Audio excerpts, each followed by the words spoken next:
época que nós fazíamos vestibular, uma época bastante remota, existia uma coisa assim, quem gostava de matemática e física ia fazer engenharia. Quem gostava de ciências ia fazer medicina. E quem gostava de letras, de línguas, ia fazer direito. A gente vai, e eu acho que isso ainda perdura por muito tempo, aí a gente vai induzido. Eu fui fazer engenharia sem saber o que era engenharia, como a maioria da época. Poucas pessoas tinham o conhecimento qual seria a atividade como engenheiro. E aí, 17 anos, então você não tem a maturidade como para a escolha da profissão. Eu poderia ter feito física pura, que eu adoro física, mas o mercado na época, o física era só para ser professor. Aí eu vou fazer engenharia, mas não me arrependi não. Quando a gente entra na escola, existia o que se chama básico. E o básico, basicamente, era quase um upgrade no tudo que a gente estudou. Física, matemática, química e tal. O básico, na minha época, não tinha nada de engenharia. Eram as cadeiras preparatórias, né? Com um nível um pouco mais alto do que a gente fez no secundário. É incrível, né? Eu conto muito para o pessoal novo, porque você não tem maturidade, você não conhece os caminhos. Onde é que estão as jazidas, os veios de ouro? Não entende. Então, isso é uma história interessante, porque eu me formei, e na época era para se formar, tinha uns 3 meses finais, era apresentação de trabalho, não sei o quê, dava um estresse muito grande, e era uma situação muito diferente da de hoje. Então, eu me dei 20 dias de férias na praia. Eu tracei um roteiro, porque eu tinha convite de 3 empresas. Por exemplo, como o panorama era diferente. Na escola de engenharia, na portaria tinha chefe, convida engenheiros recém-formados para apresentar currículo. Petrobras convida engenheiro recém-formado para apresentar currículo. Melhor, mais fácil. Que época é? Porque a gente somou na década de 70 e foi uma década de crescimento elevado. Foi. Bom, aí eu fiz um roteiro. O roteiro foi geográfico. Tinha o escritório do professor Jaime Gurmão na Rua da União. Tinha o escritório do professor Martorelli uma transversal da Conta Boa Vista, e tinha uma empresa de saneamento chamada, acho que é a Aquaplan, na Conta Boa Vista. Eu vou passar no escritório 1, 2 e 3 e ver quais são as condições de trabalho.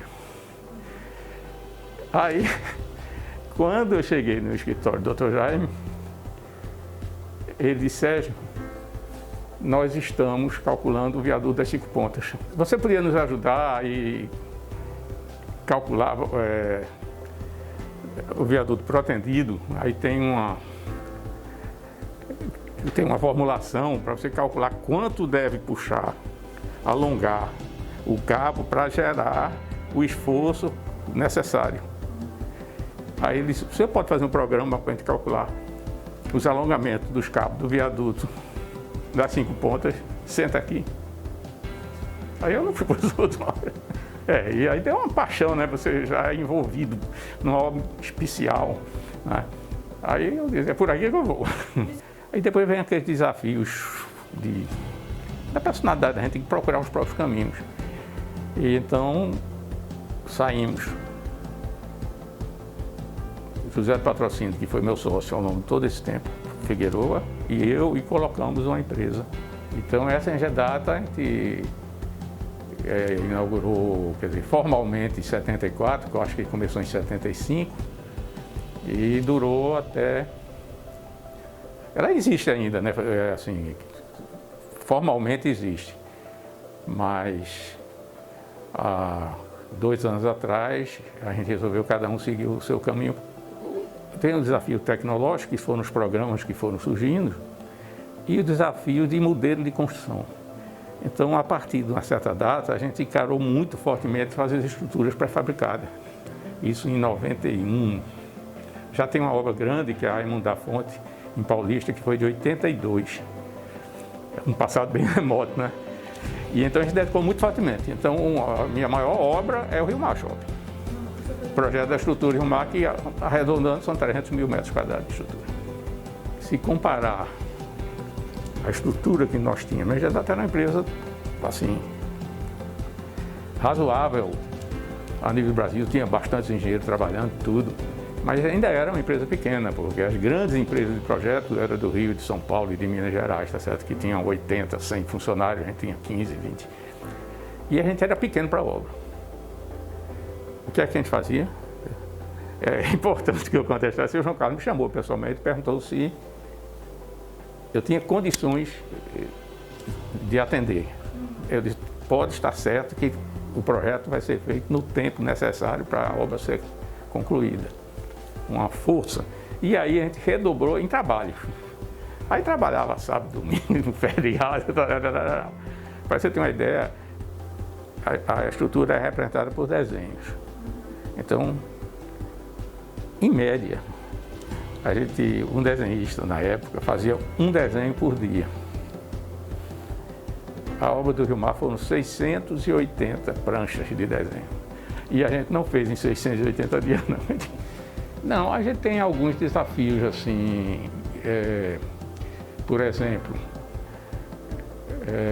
na percepção dos engenheiros até uma determinada data, se tinha que o concreto era um elemento indelével.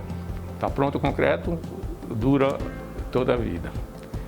E de repente a gente começou a ver umas patologias, fissuras, trincas, e pesquisando, isso já existia o conhecimento na área de barragem, mas nunca na área de edificação. Se descobriu que a brita pode ser reativa com o cimento. Determinada formação geológica da brita, ela pode reagir com alguns produtos de cimento, que chamam os álcalis, e se expandir. Aí, quando ela se expande, gera as fissuras. Isso foi um grande desafio para nós, para a engenharia nossa, mas na engenharia do Brasil e para a engenharia do mundo, tá certo? Então, o Tibério, com patrocínio, estudaram, pesquisaram. A gente está sempre ao lado de patrocínio, mas o trabalho não é meu, é dele.